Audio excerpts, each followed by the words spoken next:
Olá, bom dia! Hoje é dia 15 de outubro de 2021, uma sexta-feira.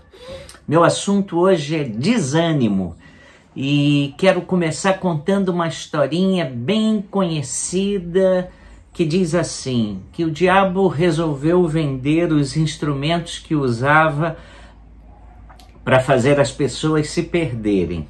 Então ele fez uma enorme exposição com todos esses instrumentos que usava. Eram grandes ferramentas como ódio, violência, bebedeira, corrupção, prostituição, tráfico de drogas, de armas, ofensas à pureza das pessoas. Enfim, lá estavam todos os seus instrumentos à venda.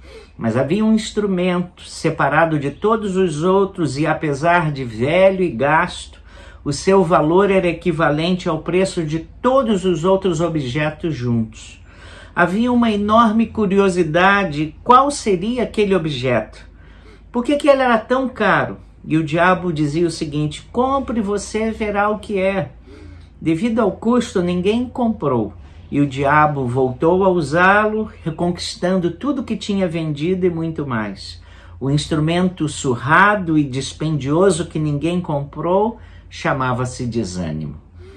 O desânimo, a tristeza, o esgotamento mental e espiritual tem se constituído numa poderosa barreira na vida de um grande número de crentes sinceros. Quando isso acontece com você, o que o motiva a colocar um sorriso no rosto e continuar a viver? O que motiva a levantar cedo num novo dia, a ir à igreja?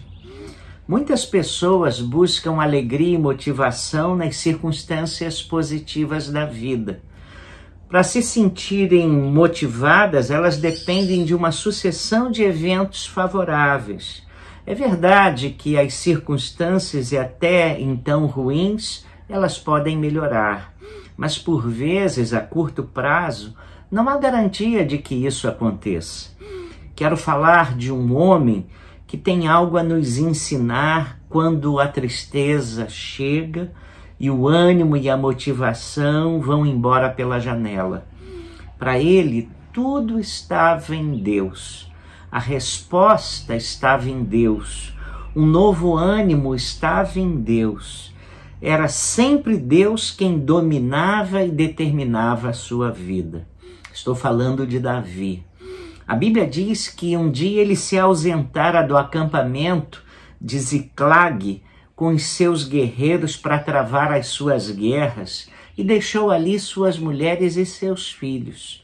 Quando retornaram para casa, alguns dias depois, eles encontraram a cidade destruída e queimada. Os seus olhos não acreditavam no que viam. Tudo havia sido consumido pelos inimigos, os amalequitas. Então correram para procurar as mulheres nos escombros. Não havia ninguém ali. Foram levadas cativas, incluindo Ainoã e Abigail, esposas de Davi. Fugitivo de Saul, cansado, faminto, voltando para o lar, Davi encontrou uma cidade fantasma com suas mulheres e seus filhos sequestrados. A Bíblia diz que Davi e aqueles homens valentes choraram até não terem mais forças para chorar. Homens valentes que choraram até não terem mais forças para chorar. Por um momento, o homem segundo o coração de Deus se abateu. Desolação e impotência tomaram conta da sua alma. Mas havia mais. Depois da tristeza, sempre vem a raiva. Então todos os soldados que cercavam Davi estavam confusos e amargurados. Era preciso descarregar aquela frustração. Alguém devia ser culpado por isso. Então eles começaram a falar em apedrejar Davi.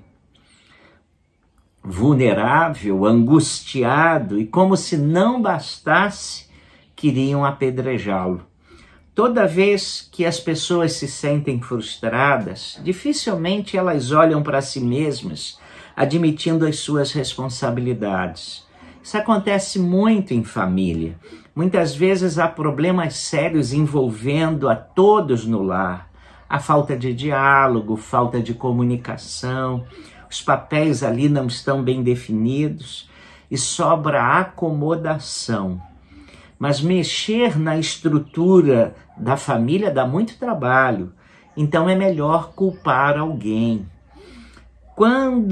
Quanta tristeza olhar à volta e nada trazer alegria. Porém, o mais difícil é suportar nessas horas a incompreensão daqueles que o cercam. Mas Davi traz uma lição que toca profundamente o meu coração. Ele reconheceu a dificuldade da sua situação, ele desejou sair dela, ele não se refugiou na fantasia, na resignação ou na paciência do tipo, não, Deus quis assim. A Bíblia diz o segredo de Davi, diz assim: porém, Davi se reanimou no Senhor seu Deus. 1 Samuel 30, versículo 6. É até emocionante ler que ele reencontrou a motivação, reencontrou um novo ânimo e a vontade de viver em Deus. Foi em Deus e não nele próprio. Foi em Deus e não nas circunstâncias. Foi em Deus e não na autoajuda, mas na ajuda do alto. Ao consultar o Senhor lhe prometeu, disse assim: persegue, vá atrás dos amalequitas, você vai alcançá-los e vai libertar todo mundo. É o reconhecimento de que tudo estava em Deus, até um novo ânimo. Você está triste, está cansado, cansada, esgotado, esgotada. Está difícil a cada dia levantar e enfrentar aquelas pessoas que lhe desejam apedrejar?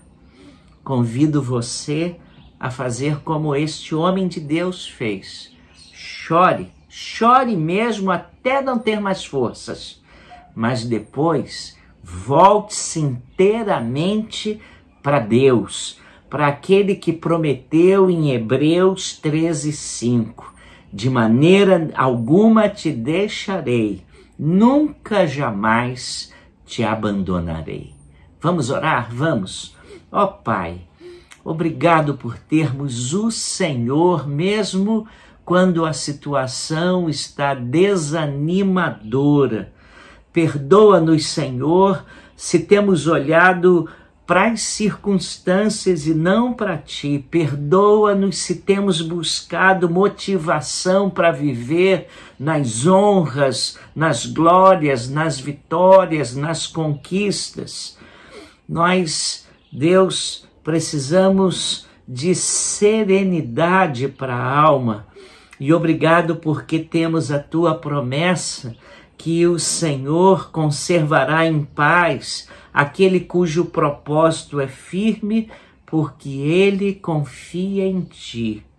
Então, Senhor, ajuda-nos a recobrarmos as forças, esperando em Ti, crendo e confiando que o Senhor é capaz de transformar problemas em bênçãos e também devolver ao nosso coração a alegria e a vontade de viver.